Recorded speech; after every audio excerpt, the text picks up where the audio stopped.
Son las 7 de la mañana con 33 minutos, continuamos. Viernes de mesa de análisis, me pone muy contenta los viernes. Qué gusto recibir por acá en cabina a Janet Arrizón, abogada, maestra en gestión pública, Alejandro Cepeda, maestro en políticas públicas. ¿Cómo están? Buenos días. Muy bien, buenos días, Nere. En Radio Sonar. Bien contentos, ¿no? Ya, diciembre decía.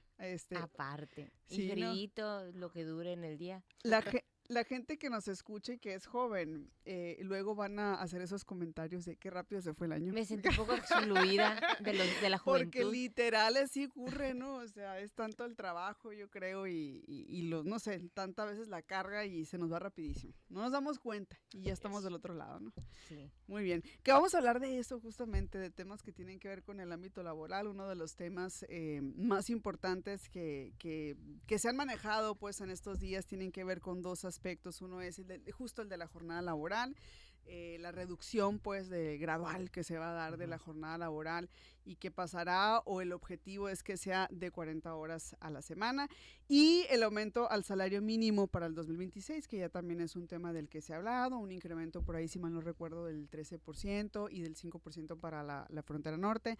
Me parece pues importante, ¿no? Son temas que se ponen siempre sobre la mesa a finales de año, que tienen que ver con reformas y con también el tema de poder brindar pues una mejor calidad de vida, porque creo yo que ese es el objetivo, ¿no? Que podamos tener una mayor calidad de vida. Janet.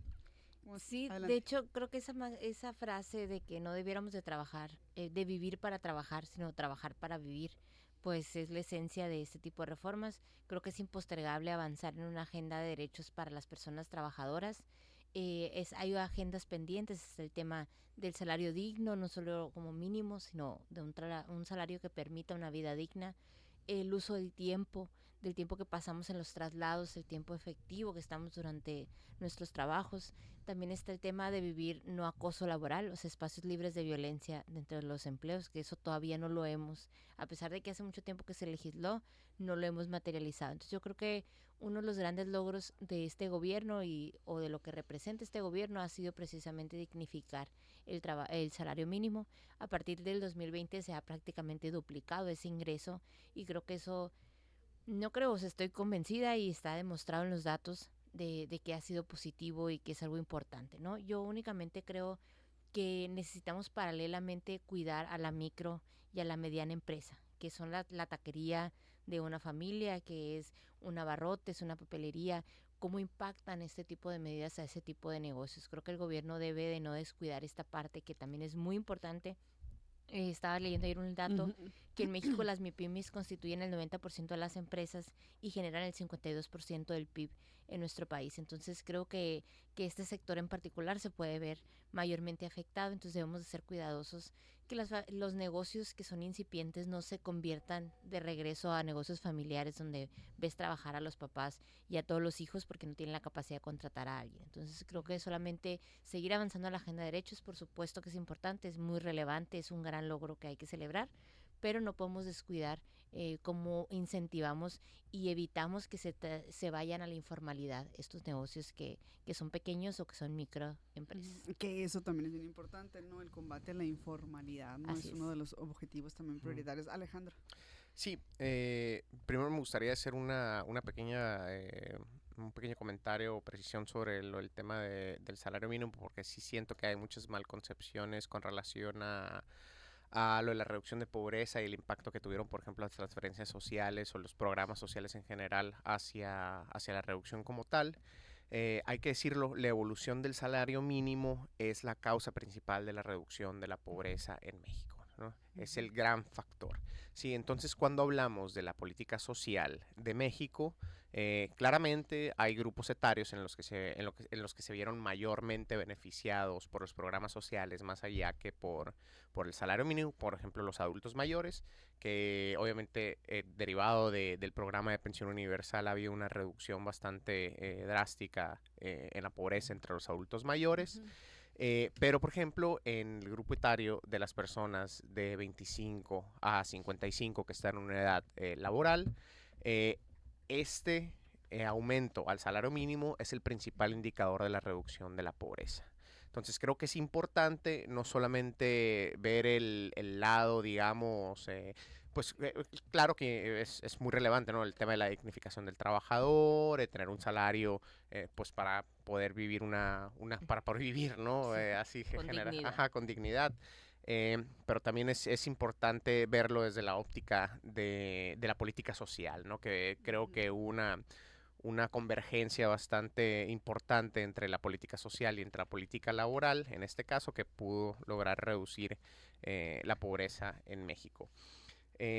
Igual, ya yéndonos a lo del tema de las 40 horas, somos el país de la OCDE o de la OCDE, como le gusten llamar, que más trabaja, ¿no? Que más horas Sí, trabaja. oigan, y que, digo, aprovecho aquí nada más para Sí. hacer un paréntesis, ¿no? Como hay estereotipos Ujú. de que yo espero, ¿no? Que se estén Sí. modificando de la gente en México y luego nos perciben como gente floja. Yo digo, ¿de dónde? Digo Sí. yo, ¿no? eh, eh, Realmente se ajá. trabaja bastante. Yo, Muy mi percepción sobrevalorada la es, hora de sentados, ¿no? También nos quieren tener 20 sí, o horas. sea, Ujú. sí, sí, Es sí, una mal ¿no? concepción dado los indicadores de productividad que tenemos en México, ¿no? Cuando vemos, por Ese es otro ejemplo, tema. exacto, cuando vemos que somos de los países que tienen menor productividad de la OCDE o de la OCDE, lo vinculan, digamos, que, pues no, el trabajador mexicano es flojo. A ver, la productividad también se mide basado en la capacidad que tiene el trabajador para acceder a tecnologías, lo que aumenta su capacidad, ¿no? O sea, no es la misma un trabajador del campo que hace todo su trabajo de forma manual y, no sé, hace ciertos cultivos en cierto tiempo, que tiene una máquina enorme, súper tecnológica. Obviamente la productividad del trabajador que tiene esa máquina, pues va a ser mucho más alta que la que el trabajador que hace todo manualmente. Y eso obviamente se vincula con las capacidades de tecnificación, ¿no? Por ejemplo, en este Ujú. caso del campo, o con la posibilidad de compra de los patrones de más tecnología. También se refiere a la capacitación, en el caso, por ejemplo, de la industria de los servicios.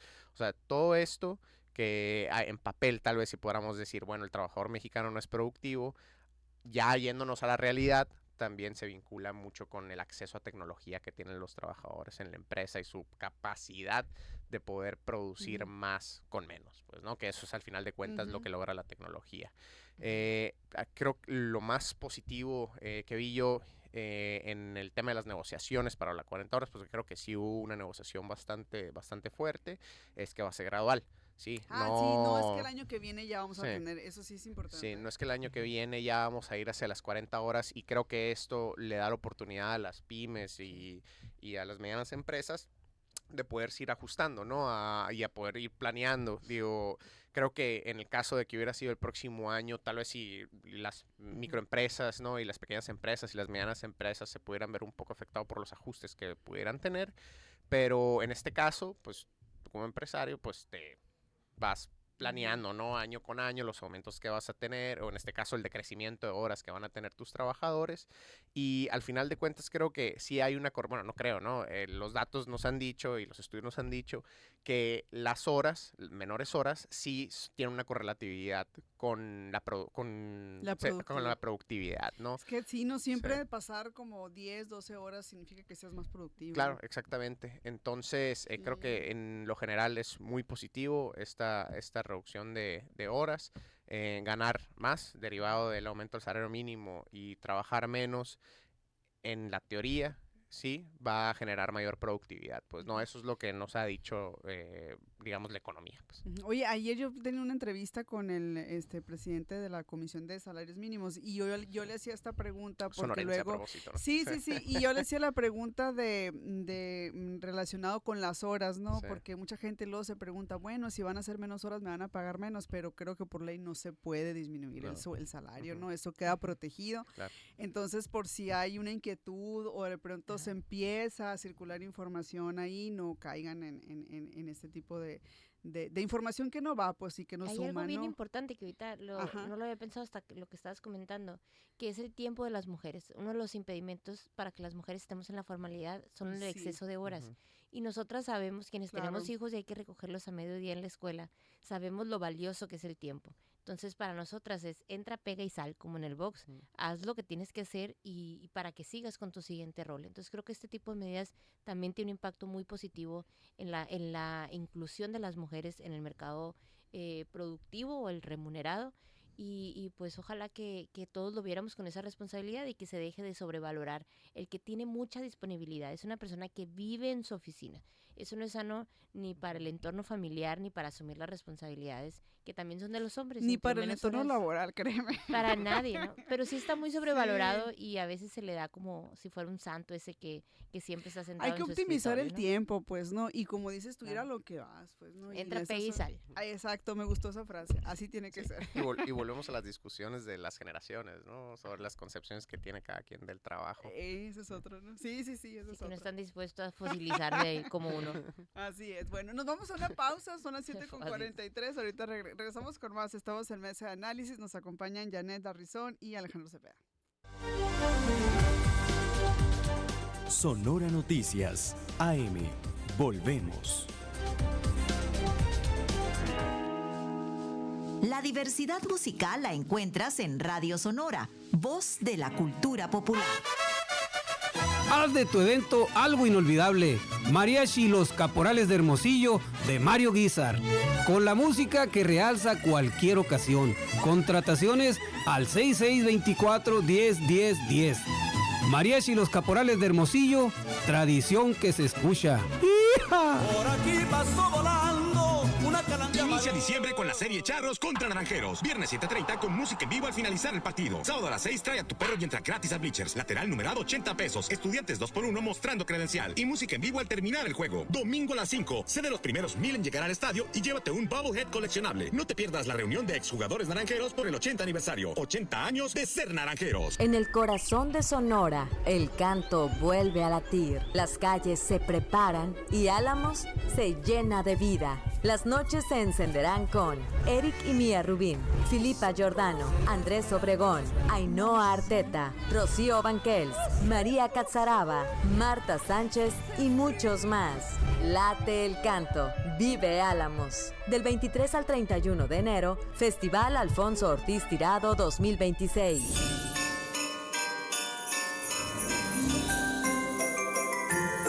Hola, soy Fátima Parra y yo quiero desearles una muy feliz Navidad y próspero año nuevo, que en sus hogares nunca falte la armonía, el cariño y los buenos momentos en sus familias.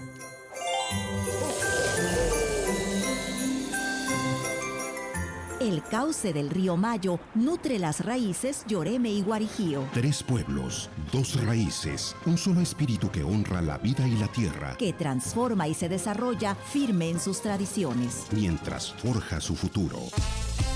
Radio Sonora, cubriendo en los municipios de Quechojoa, Navojoa y Álamos. 94.7 FM. Donde tú estás, Estamos. Radio Sonora, voz de la cultura popular. Sonora Noticias, AM. Regresamos. 7:46. Qué interesante se puso ese tema, ¿no? Vamos a tener que hacer una segunda parte. Una sobremesa Me larga. gustó, me gustó, me gustó. Pero también yo creo que vale la pena platicar sobre esto que también es sumamente importante y que tiene que ver con que se elige, pues, el Senado de la República elige a Ernestina Godoy como nueva titular de la Fiscalía General de la República. Es un proceso que recuerdo yo duró unos 5 o 6 días, más menos. Se dio una votación y finalmente, pues, esto es muy relevante, no solamente por la forma en la que sale la persona anterior, sino también por los retos que se vienen ya también en materia de impartición de justicia y todo lo que tenga que ver con eso acá en México. ¿Cómo ves, Janet? Cuéntanos. Bueno, primero me gustaría hablar sobre el proceso. Yo creo que es preocupante el interrumpir estos periodos que se establecieron en la Constitución precisamente para evitar que hubiera un sesgo político, que no puedes evitarlo por completo, pero al final yo creo que quien asume un cargo debe asumirlo por la temporalidad por el que se le nombró cuando estás en un cargo tan importante como la Procuración de Justicia. Creo que la representación, sea justa o no, de una sola fuerza política, tener la mayoría calificada, ha hecho que los poderes legislativos corran el riesgo de ser una oficialía de parte. Esa es la realidad. Yo creo que hay mucho encono en el debate. Es un pleito. Si tú entras es como si fuera un circo. Creo que eso aleja a la ciudadanía del análisis de temas tan importantes como este. Creo que necesitamos una clase política que suba la vara de ese profesionalismo en el que la pluralidad tiene cabida, en el que lo importante es la seguridad de los mexicanos y no es quién voy a decir una frase que a lo mejor es muy vulgar, pero es quién tiene más fuerza, por no, lo puedo haber dicho peor. ¿Quién tiene más poder? ¿No? Entonces yo creo que no estamos para esos shows. Entonces a mí me parece un proceso muy escandaloso. No sé, no comparto con las posturas de los líderes de las bancadas y esa forma de denostarse y de tratar de desprestigiarse unos a los otros. Yo creo que no se construye desde ahí. Fuera de eso, sobre la licenciada Ernestina Godoy, creo que ella tiene el gran reto de demostrarnos que tiene la capacidad de ser imparcial. Creo que las mujeres tenemos la gran responsabilidad, todos lo tienen, los hombres también, pero las mujeres tenemos la gran oportunidad de demostrar que gobernamos diferente. Entonces yo espero de ella un comportamiento primero muy ético y apegado a derecho, por supuesto, que cada denuncia se convierta en una carpeta de investigación y cada carpeta de investigación llegue a una sentencia. Tenemos la gran expectativa, eso lo generó la reforma judicial, de la elección judicial, de alcanzar la justicia. Entonces los mexicanos estamos esperando ver eso que tanto hemos anhelado, que es acceder a la justicia. Creo que ella tiene ese gran reto. Creo que la presidenta ha dado muestras de que le interesa la seguridad pública. Yo espero que este binomio entre Harfuch, el secretario de Seguridad, y ahora la fiscal, pues nos permita avanzar en ese sentido. Me parece que es importante verla a ella fortalecida como presidenta. Yo sí creo que ella gobierna y así debe de ser, porque quien fue electo es quien ostenta el poder. Pero pues ojalá que estos circos sean cada vez menos usuales, que no nos resignemos a que nuestra clase política se comporte de esta manera. Creo que por el bien de todos pues hay que hacer votos para pensar que va a ser un cambio positivo. Digo, también el señor que estaba era un impresentable, ¿no? Quería desaparecer el tipo penal del feminicidio, que porque le era muy difícil clasificarlo. Entonces nadie está peleando porque se hubiera quedado. Yo creo que aquí lo criticable son las formas, que en política son fondo.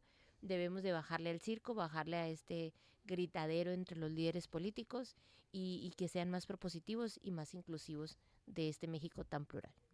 Alejandro. Sí, yo creo que aquí mi compañera Janet mencionó algo muy interesante, ¿no?